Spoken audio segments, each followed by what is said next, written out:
Good morning to everyone. आप सभी लोग कैसे हैं?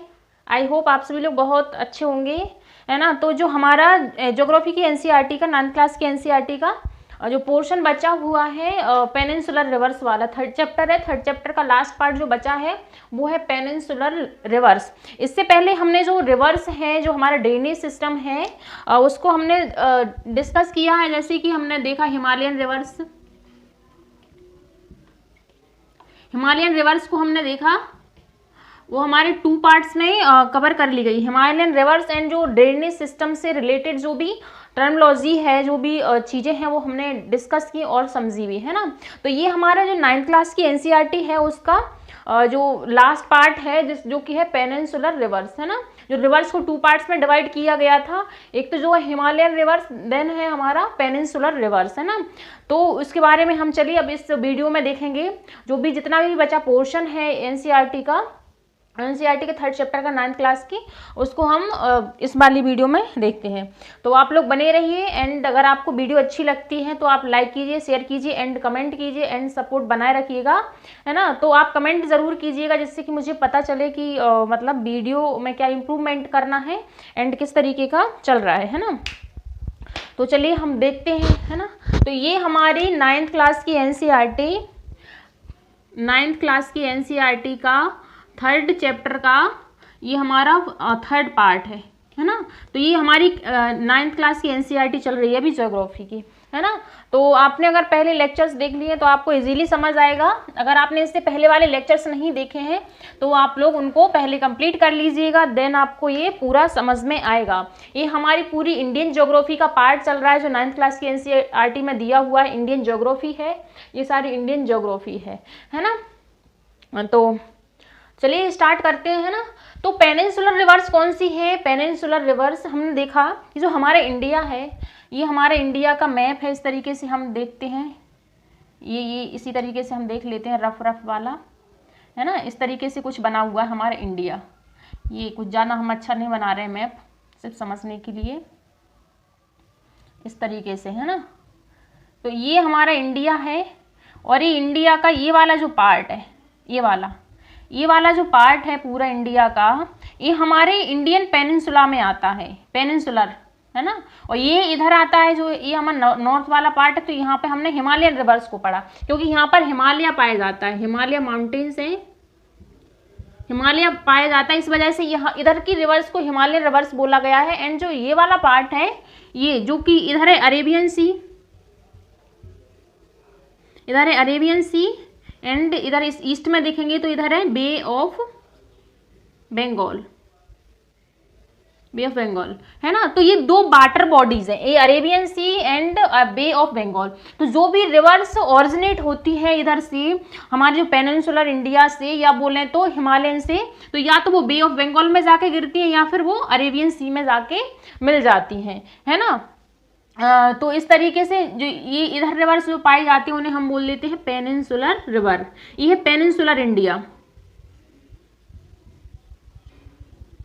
पेनिनसुलर रिवर्स, है ना। तो इधर जो रिवर्स पाई जाएंगी ये वाले पार्ट में, इन्हें हम बोल लेंगे सबको पेनिनसुलर रिवर्स, राइट। तो हमने हिमालयन रिवर्स को डिस्कस कर लिया है, जिसमें हमने पढ़ा था, हमने Ganga river, Ganga, Indus and Brahmaputra,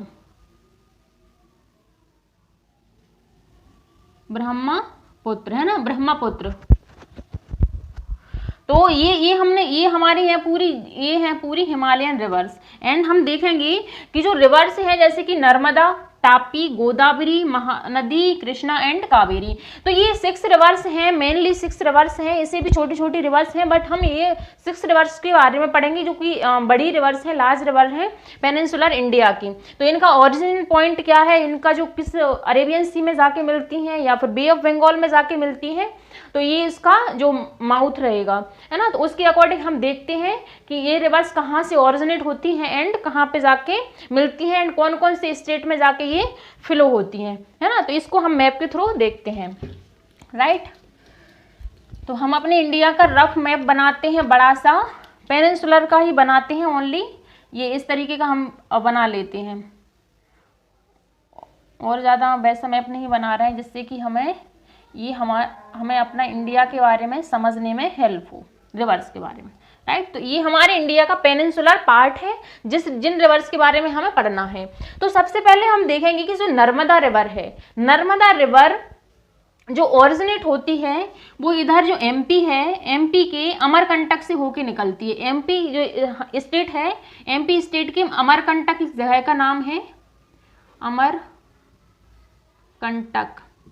Amarkantak से ये ओरिजिनेट होती है एंड अमरकंटक से ओरिजिनेट होके ये इस तरीके से यहाँ से जाके ये जो हमारा अरेबियन सी है, अरेबियन सी में जाके ये मिल जाती है ना। तो इसका ओरिजिन पॉइंट है वो है अमरकंटक एंड इसका जो जहाँ पे ये गिरती है वो माउथ है वो है इसका अरेबियन सी, है ना। तो ये जो बहती है ना, ये बहुत ही गहरी खाई में बहती है, बहुत ही गहरी खाई बना लेती है, जहाँ से निकलती है बहुत गहरी सी खाई बना लेती है, उसमें आके ये फ्लो होती है ना। तो ये चंबल वंबल वाला रीजन है ना पूरा इसमें ये कवर हो जाता है। और एक फाल बनाती है, एक वाटरफॉल बनाती है जिसका नाम है धुआंधार वाटरफॉल। धुआंधार वाटरफॉल जो बनता है वो हमारी नर्मदा रिवर पर बनता है। ये जबलपुर में बनता है धुआंधार फाल, है ना। धुआंधार फाल बनता है नर्मदा रिवर पर, है ना। तो ये चीज याद रखिए, जो नर्मदा रिवर फ्लो होती है ये धुआंधार रिवर पर इसका जो है वो फाल बनता है। और ये नर्मदा रिवर है जो स्टेट कवर करती है वो है एमपी, है ना, वो है एमपी है and Gujarat. MP and Gujarat में जो अपना बेसिन बनाती है उसको पानी प्रोवाइड कराती है ना। तो ये चीज़ें आपको नर्मदा रिवर के बारे में याद रखना। एक तो ये है कि बहुत ही ज़्यादा गहरी वैली में, रिफ्ट वैली में ये फ्लो होती है एंड जो अपने माउथ पर ये डेल्टा नहीं बनाती है। ध्यान रखिए, जो नर्मदा रिवर है अपने माउथ पर डेल्टा नहीं बनाती है, ये डेल्टा नहीं बनाती, ये एक ईश्वरी बनाती है, ये ईश्वरी बनाती है। ईश्वरी क्या होती है कि ये जो है डायरेक्टली क्या है, अपना एक बेसिन ना बना के, डेल्टा ना बना के ये डायरेक्ट सी में गिरती है ना। डायरेक्ट सी में गिरती है, मतलब एक गहरा सा गड्ढा बनाती है, वहां पे गिरती है। कुछ इस तरीके का प्लेन नहीं बनाती जहां पर कक्कड़ पत्थर जो डिपोजिट हो जाते हैं वो मिलके फिर बहुत ज्यादा एरिया में एक डेल्टा बना लेते हैं, है ना। तो ये डेल्टा नहीं बनाती, ये सीधा ये माउथ जहाँ से निकलती है फिर सीधा जाके उसमें मिल जाती है, मतलब जो अरेबियन सी में, है ना। तो उसे हम बोल लेते हैं ईश्वरी, राइट। तो ये है नर्मदा रिवर के बारे में। नर्मदा रिवर के बारे में इतना ही ध्यान रखिए, इसका ओरिजिन पॉइंट क्या है, कहाँ पे जाके गिरती है, कौन सा वाटरफॉल है एंड कौन कौन से स्टेट में है ये, और क्या ये बनाती है, एक रिफ्ट वैली में ये बहती है। इसी के पैरेलल में फिर एक और रिवर है वो है तापी रिवर। तापी रिवर है, तापी रिवर भी क्या करती है, तापी रिवर भी जो हमारी नर्मदा रिवर है, नर्मदा रिवर के ही पैरेलल में बहती है।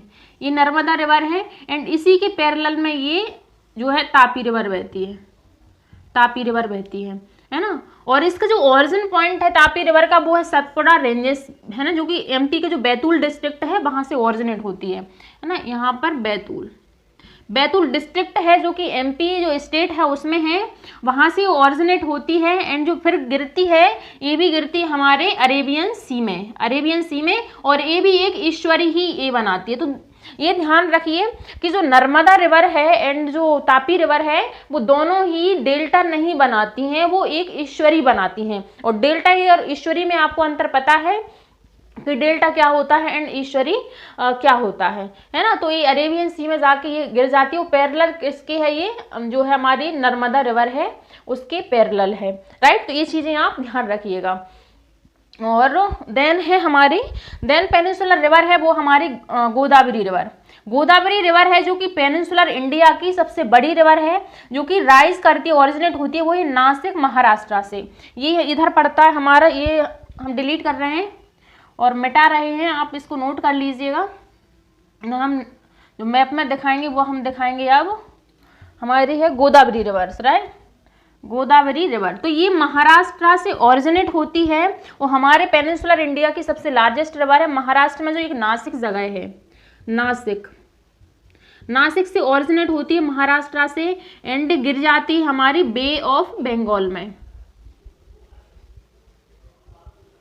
बे ऑफ बंगाल में जाके ये मिल जाती है ना, बे ऑफ बंगाल में जाके ये मिल जाती है। और इसकी टोटल लेंथ है वो है 1500, टोटल जो लेंथ है वो है 1500 किलोमीटर, है ना। तो ये इसकी जो लार्जेस्ट रिवर है, राइट। और इस जो फॉल करती है बे ऑफ बंगाल में फॉल करती है, इसकी ट्राइब्यूटरीज हैं, ट्राइब्यूटरीज मतलब जो रिवर्स इसमें आके मिल जाती हैं, इधर से कहीं से भी आके इस तरीके से, उनको हम ट्राइब्यूटरीज बोल देते हैं। तो उनका नाम है वो है Purna, the Wardha, Pranhita, Manjra, Wainganga and Penganga, right. तो ये जो ट्राइब्यूटरीज हैं गोदावरी रिवर की, आप ध्यान रखिए, पूर्णा, वर्धा, प्रणहिता, मंजरा, बैनगंगा एंड पैनगंगा, राइट। तो ये इसमें आके जो रिवर्स हैं, छोटी छोटी रिवर्स, वो आके इसमें मिल जाती हैं। तो ये है हमारी, वो है हमारी गोदावरी रिवर्स, है ना। तो ये गोदावरी रिवर है, गोदावरी रिवर, गोदावरी रिवर है, राइट। तो ये आप गोदावरी रिवर के बारे में इतना ही ध्यान रखिएगा,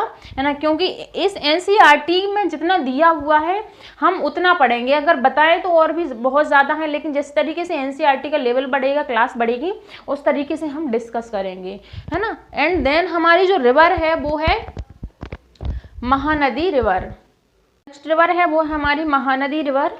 तो जो महानदी रिवर है, महानदी रिवर जो राइज करती है वो है हमारा छत्तीसगढ़ है। महानदी जो राइज करती है वो छत्तीसगढ़ से राइज करती है, छत्तीसगढ़ से ओरिजिनेट होती है ना। तो इधर कहीं हमारे छत्तीसगढ़ है, उसकी लोकेशन है इधर, है ना, छत्तीसगढ़, छत्तीसगढ़, है ना।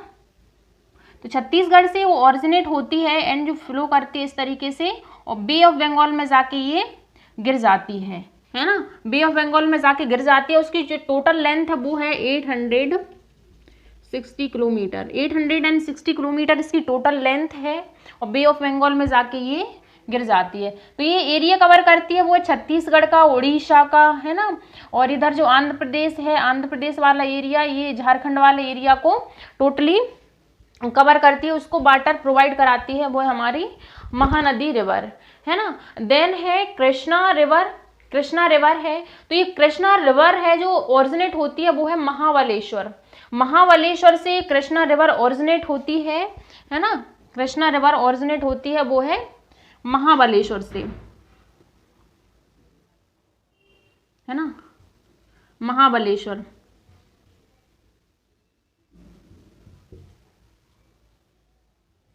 महाबलेश्वर से ये ओरिजिनेट होती है एंड जो इसकी टोटल लेंथ है वो है 1400 किलोमीटर, 1400 किलोमीटर इसकी टोटल लेंथ है एंड बे ऑफ बंगाल में जाके ये मिल जाती है ना। तो इसकी जो डायरेक्शन है फ्लो होने की वो है बे ऑफ बंगाल की साइड, है ना। और इसकी जो ट्राइब्यूटरीज है वो है तुंगभद्रा, कोयना और घटप्रभा, मूशी एंड भीमा। ये आप नाम याद रखिए। तो कृष्णा रिवर है उसकी tributaries Bhima, Mushi, Ghataprabha, Koyna and Tungabhadra है ना। तो ये चीजें ध्यान रखने लायक है जो हमें कृष्णा रिवर के बारे में अब याद रखनी है। देन है हमारी कावेरी रिवर। तो कावेरी रिवर है जो कि ब्रह्मगिरी रेंज से निकलती, जो हमारा वेस्टर्न घाट है ना, वेस्टर्न घाट हमने पढ़ा था, ये वेस्टर्न घाट, ये वेस्टर्न घाट है ना। तो वेस्टर्न घाट से ये ओरिजिनेट होती है, ये वाला पार्ट हमारा वेस्टर्न घाट में आता है एंड ये वाला पार्ट हमारा आता है ईस्टर्न घाट में, है ना। तो वेस्टर्न घाट से ओरिजिनेट होती है वो कौन सी रिवर है, वो है कावेरी रिवर, है ना। कावेरी रिवर जो कि ब्रह्मगिरी रेंज है, ब्रह्मगिरी रेंजेस से,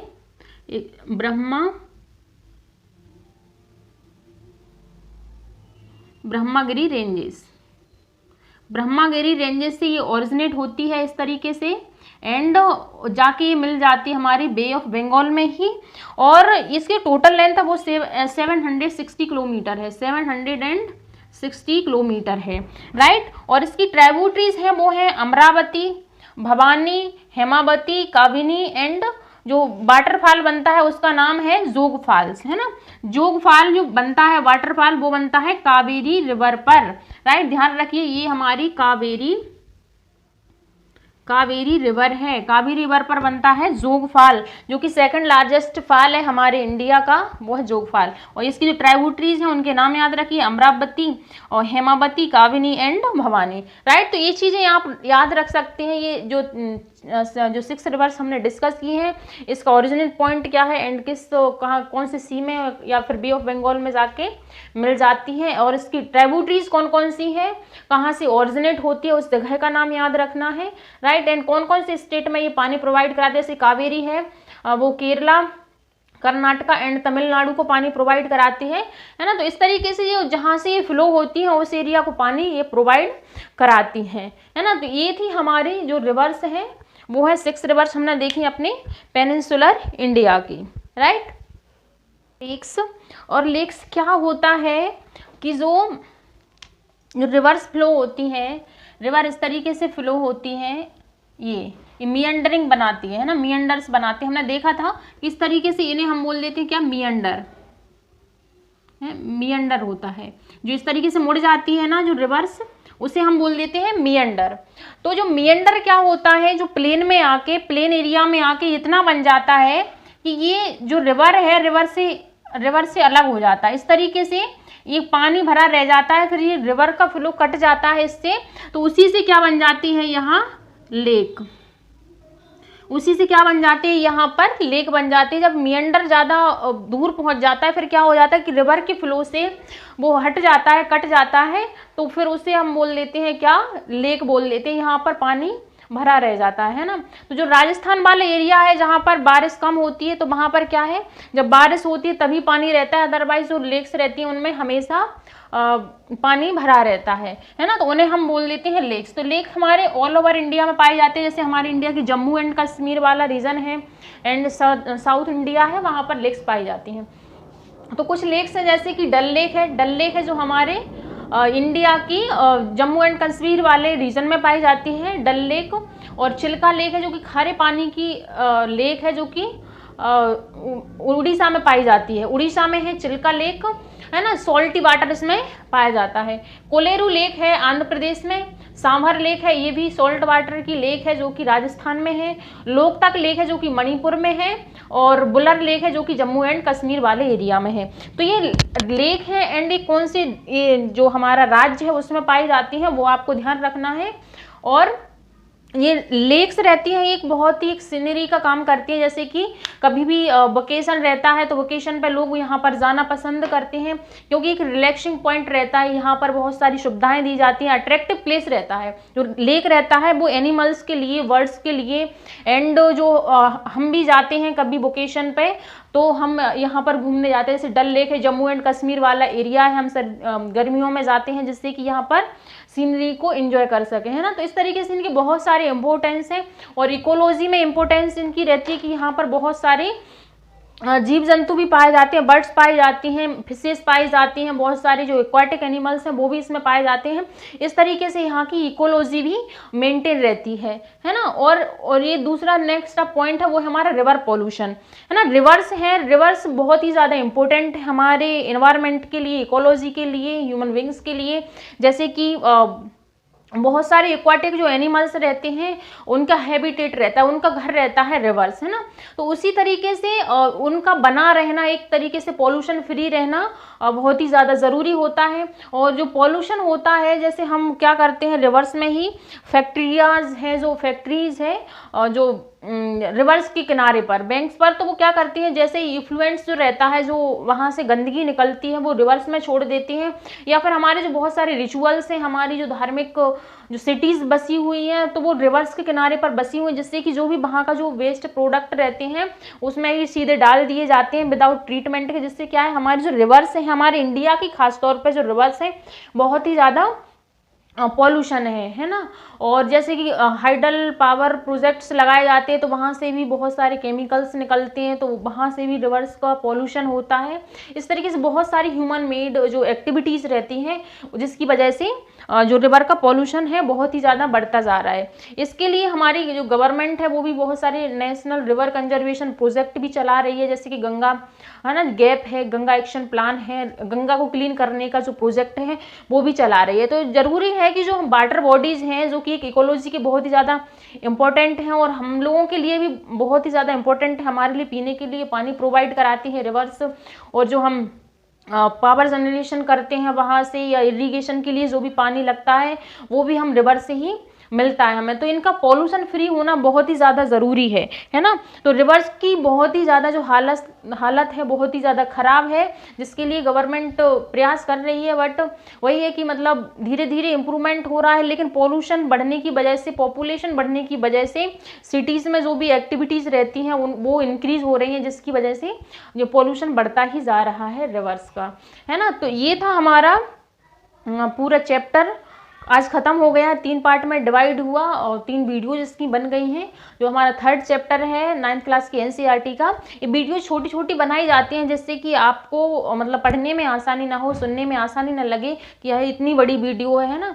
तो आप इसको जल्दी से ही ख़त्म कर सकते हैं छोटी छोटी वीडियोज़ में देखकर, है ना। तो आई होप आप लोगों को समझ आई होगी ये कॉन्सेप्ट क्लियरिटी, है ना। जितना 9th क्लास की बुक में दिया हुआ है उतना ही पढ़ाया जा रहा है, और जैसे जैसे हायर क्लासेस बढ़ती जाएंगी तो ज्योग्राफी के एनसीईआरटी का उसी तरीके से पढ़ाने का भी लेवल बढ़ता जाएगा। तो एनसीईआरटी में जितना दिया हुआ है उसी के अकॉर्डिंग कराया जा रहा है, राइट। तो चलिए मिलते हैं हम नेक्स्ट लेक्चर में। अब हम 4th चैप्टर अपना स्टार्ट करेंगे 9th क्लास की एनसीईआरटी का ज्योग्राफी का, राइट। तो चलिए बने रहिए इसी तरीके से। तो आज के लिए इतना ही। Thank you to all of you.